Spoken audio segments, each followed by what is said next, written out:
Imagine you wake up. There's no alarm clock, no to-do list on your phone, and definitely no boss waiting for an email. For 95% of human history, this was your reality. You didn't have a job, you had a life. If you were hungry, you hunted. If you were cold, you built a fire. You worked for yourself, and you worked for your family. But then, something changed. Somewhere between the end of the Ice Age and the birth of the first cities, the tribal machinery of your brain was hijacked. For the first time in 200,000 years, a human looked at another human and said, "You do the work, and I'll take the credit." How did we go from free-roaming hunters to cubicle-dwelling employees? Why did our ancestors agree to trade their freedom for a salary? Today, you're going to experience the moment the 9-to-5 was born. This is your life as the world's first employee. It's 15,000 years ago. You belong to a small tribe. In this world, finance isn't about gold or coins. It's about social trust.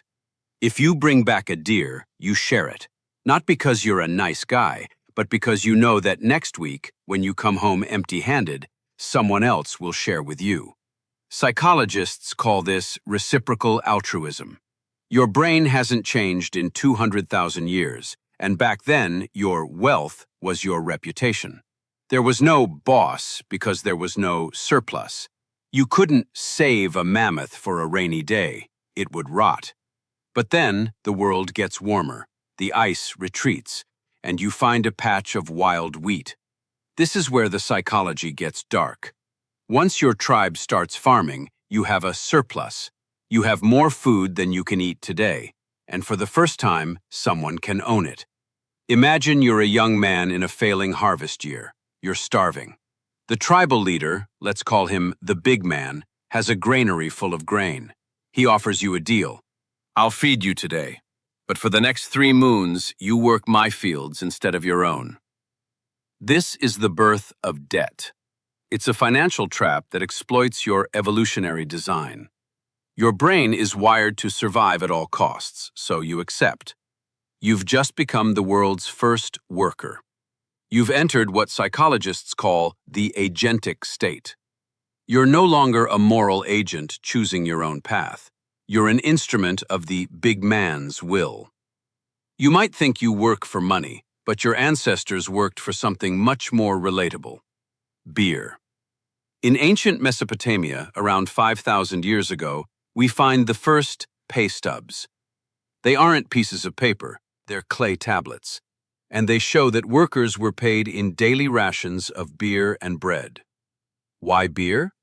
Because in a crowded city, the water will kill you with disease. Beer was safe, calorie-dense, and, crucially, it kept the workforce just a little bit mellow. You're standing in the sun for 12 hours, hauling limestone blocks for a temple you'll never enter. Why don't you run away? Because of social proof. You look to your left and right, and you see thousands of others doing the same thing. If everyone is doing it, your brain tells you it must be the only way to survive. The mechanism of the monster isn't a whip. It's the feeling that resistance is abnormal. By the time we reach the Bronze Age, working for others is no longer a choice. It's a system. The big man has become a king. He's used his surplus to hire a specialized group: soldiers. Now the psychology shifts from mutual trust to institutional authority. You work because if you don't, you lose your in-group status. You're cast out into the wilderness to face predators alone. Finance and psychology have merged. The king owns the land, the soldiers enforce the rules, and you provide the labor.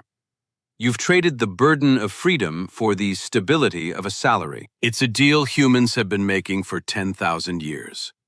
So the next time you're sitting in traffic or staring at a spreadsheet, remember, your 200,000-year-old brain wasn't built for this. It was built for the tribe, for the hunt, and for the fire. We started working for others because of a crisis, a need for stability in an uncertain world. We traded our autonomy for a guaranteed meal. The deadliest madmen of history didn't invent this system. They just exploited the standard features of human psychology that were already there. You aren't just an employee. You're a biological hunter-gatherer living in a world of clay tablets and big men.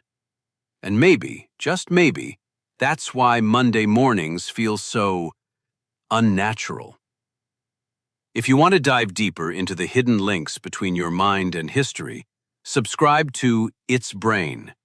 Join us as we uncover the forces that made us who we are today.